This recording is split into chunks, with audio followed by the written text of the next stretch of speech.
Tonight on the Town Hall, we're getting some details on how all of that testing is going to happen to make that first Bills playoff game with fans in the stands a reality. Plus, the Verified team has a warning about the stuff you see and share online, even if it has an Ivy League professor's name attached to it. Might not be legit. And we'll chat with a dietitian about those new guidelines that had everyone warning you that you could pry their sweets and snacks from their cold, dead cheese dust-covered fingers. Thanks for joining us on this Thursday Town Hall. I'm Kate Welsh-Schofer, and it's been a day now since the news that Bills Mafia had waited months to hear fans getting back in the stadium. A week from Saturday or Sunday, whenever that first playoff game is scheduled, some 6,700 masked and socially distanced fans will be at Bills Stadium in Orchard Park to cheer on the team.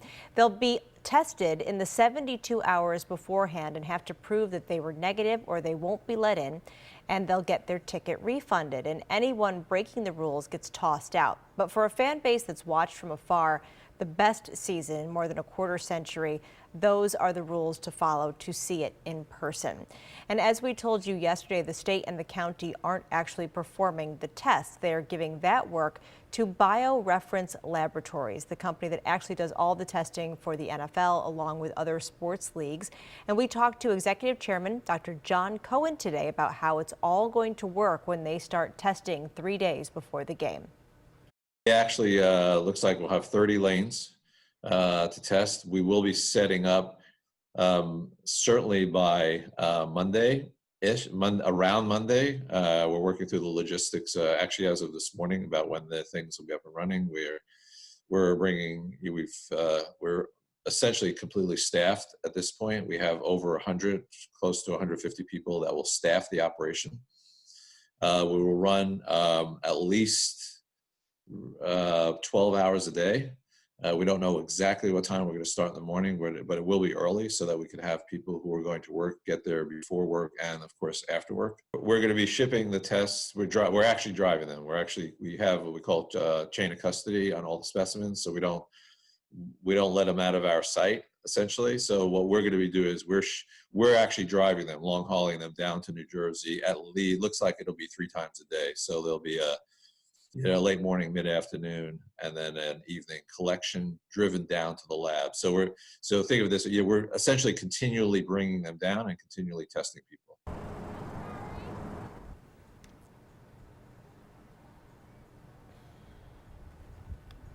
So a lot like other drive-through testing sites we've seen, just on a bigger scale. Dr. Cohen also pointed out that these are not rapid tests. These are the 98% accurate lab tests that will get you your result within a day or two. And how do things work for fans before and after that test? Here's what he had to say about that. So what happens is once you purchase your ticket, you'll get a link. You'll get a link to Bioreference Laboratories. The link will take you to our scheduling system. You then we'll have blocks to schedule in. It will probably be hourly blocks so that you can pick a time. You'll put in all your information. You then show up with that registration, drive through, go into one of the lanes. We'll identify you, you get swabbed, and then what happens is your result will come back somewhere around, as I said, 24, 48 hours. You'll get a secure email link. Within that link, secure email will take you to a PDF, which will give you your result. You then need to bring that result, either your smartphone and/or printout of that PDF, the day of the game. Otherwise, they will not let you in the stadium. And game day is going to be different for the Bills, too, because they aren't just bringing in fans. They need all of the staff that goes with having fans there. So how is that being handled? Any employee that will be there the day of the game will be tested. Same process. Players, the coaches, and the game day staff that are currently running the Bills operation every week to do the games at home, that's a separate process. That process is completely separate than we're talking about, and that will continue as is. We're not in any way mixing up the two processes. There are additional several hundreds of employees that will be manning the game because there will be 7,000 fans in the stadium. As a result of that, we are testing those employees separately. And that will be during the same process as all of the fans. Obviously, you're hoping that your test ends up being a negative result. But Dr. Cohen is expecting that some of the fans who get tested will test positive. If you look at the governor's press conference yesterday, you can see that the overall positivity rate in New York is somewhere between 8 to 10%.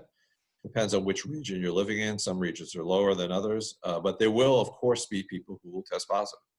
Absolutely. So these tests are 98% accurate. That means that 1 to 2% of people will get results that are what we call either indeterminate, or the test couldn't be run, or something happened. It's a small percent, but if you take 7,000 people, you could imagine that could be a couple of 100 to 200 people which will have a result that has to be revalidated or retested. We have built in a mechanism to do that.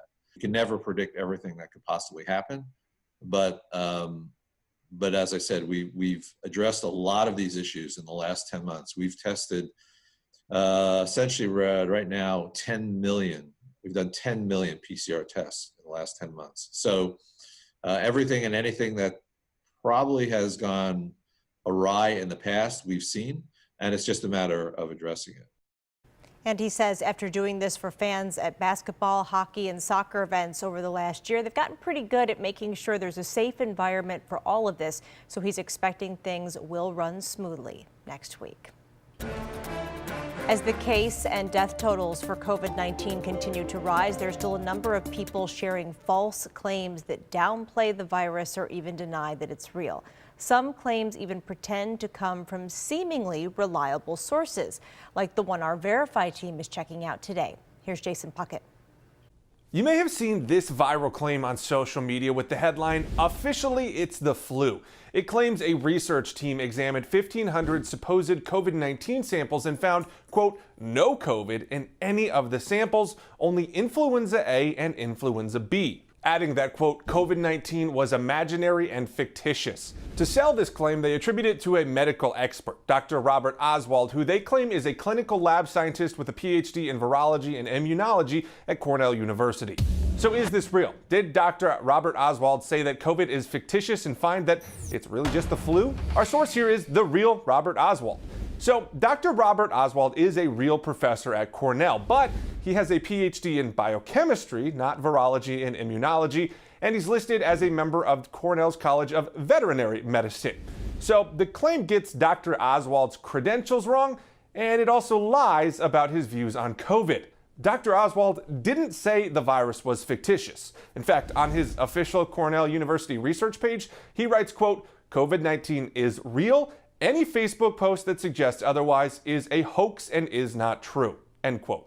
We also looked into the claimed study and found no evidence that it had ever been carried out by any of the schools mentioned. So back to the question, did Dr. Robert Oswald say COVID was fictitious and find that it's really just the flu? No. Dr. Oswald says COVID-19 is very real and encourages everyone to wear masks and social distance, meaning this viral claim is false. To Verify, I'm Jason Puckett. Jason, thank you. If you have something that you would like verified, get in touch. Verify at WGRZ.com. You can also message the text 2 line 847-2255.